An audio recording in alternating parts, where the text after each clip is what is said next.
Hi everyone, car video day. I haven't done one of these in a while, but I am up here in Miami. I have a full day of appointments and meetings and a networking event tonight where I'm going to do a mini session about energy and being an intuitive and how to really help business women. So I'm super excited about that.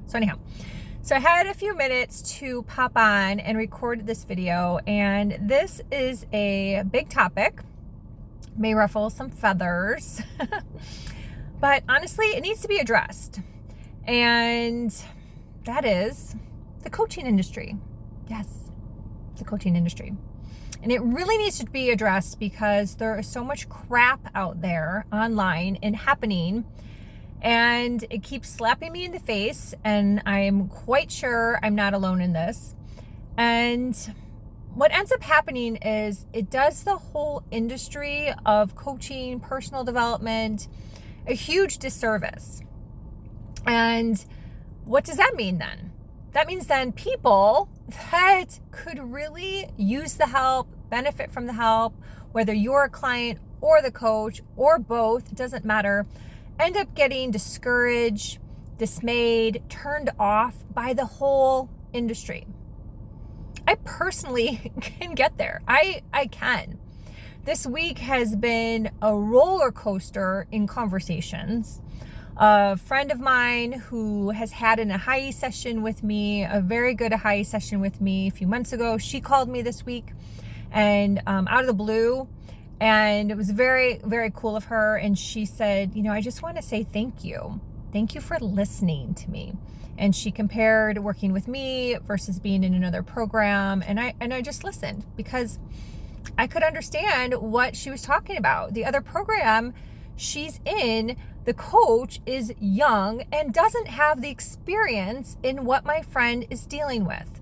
But my friend signed up for a year-long container, and she's honoring her agreement in that container and still trying to see if there's anything else, right? Often we sign up for things and they may not be working for us, but we're curious, well, maybe the next lesson will really help me, or maybe the next call will really help me, or maybe the next mastermind call, or maybe taking this trip will really help me, right? I have been through that myself. I have signed up for things and been like, well, this wasn't so great, but maybe the next one will be great.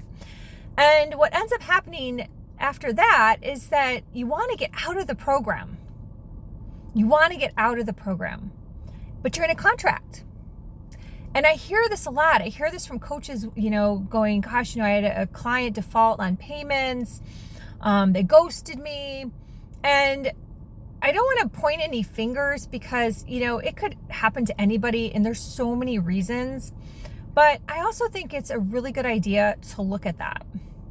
I have to say, I think it's a really good idea to look at that. When I was with Southwestern Coaching and Consulting in 2022, I did not have one single client default or ask to not work with me anymore. And they called that being crude if you have a client. And the percentage rate of the defaults on payments and the people asking to be crude within Southwestern was very, very large. Very large. I actually lived in fear around it. I was like, oh my gosh, I don't want anyone to not want to work with me anymore. And what I noticed was the company hired coaches really to be salespeople. They really hired salespeople and then made those people be coaches. So those people really weren't technically coaches at the end of the day. And, you can say anyone can be a coach. And I believe there is a aspect of that for sure. But you have to be a good listener. And you have to have experience. You have to have experience. And there's so many words that are being overused online now. It's just ridiculous. Ryan and I recorded a podcast. It's going to release tomorrow. We recorded our joint monthly podcast on overused words. Manifestation, trauma, wellness, one of my favorites, gratitude, energy, another one of my favorites. Oh, the energy in here is so great. And then the person's like, what are you doing? Right? How are you showing up? So there's just so much out there that's just a hot mess online. And so I really, really beg you to do research on people. Do some research, pull their name up. What's their digital footprint? I just did a whole YouTube video about this, about having a digital footprint. Is the coach out there with different things that you could really look at what they're doing versus getting sucked into FOMO marketing? I had someone like a bunch of my posts on Facebook, maybe last week. And I was like, who's liking all my posts on Facebook? Because I'm not on Facebook that much, to be honest with you. I don't spend that much time. I may look like I do, but it's like when I'm drinking my morning coffee and maybe once at night. And a couple groups I like to check in on for sure.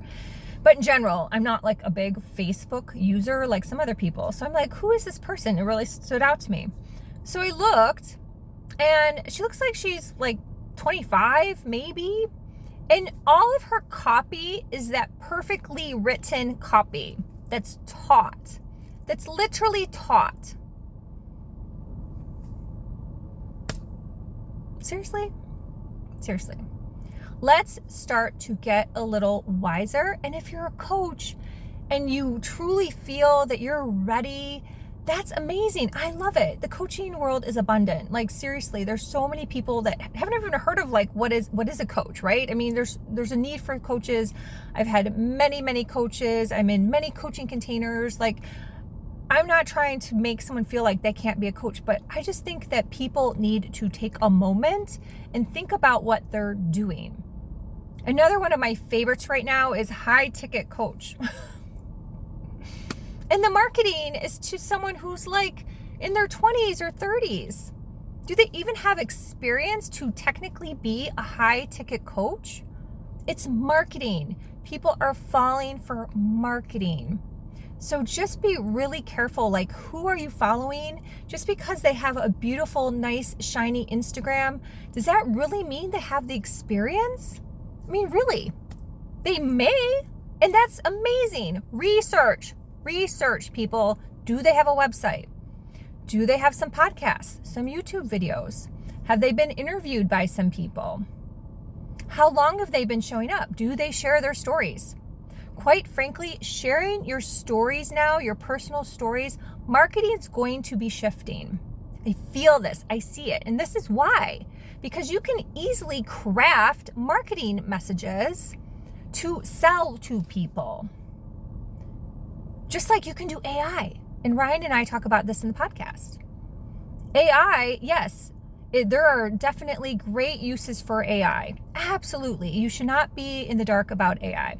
However, when people are using it to craft their post, or heck, this is even better, comments, like, really?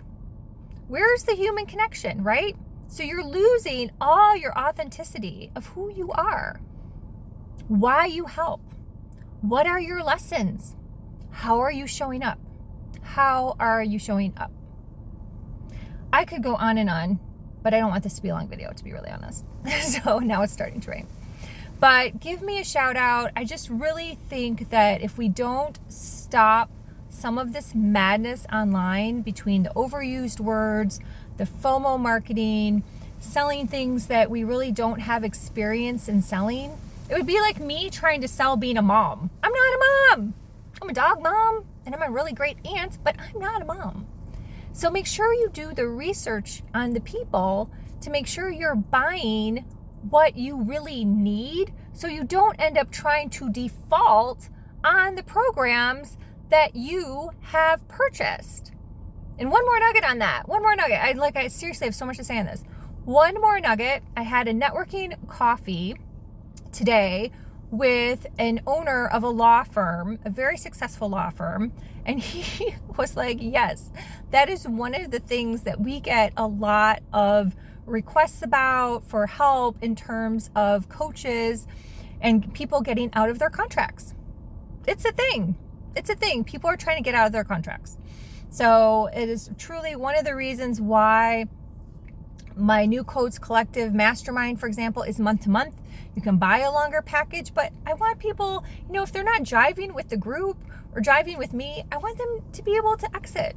Does that mean I don't believe in long-term coaching and making a commitment or any of that other stuff you hear out there? No, I believe in that. I'm in year-long containers, but I'm also in some month-to-months.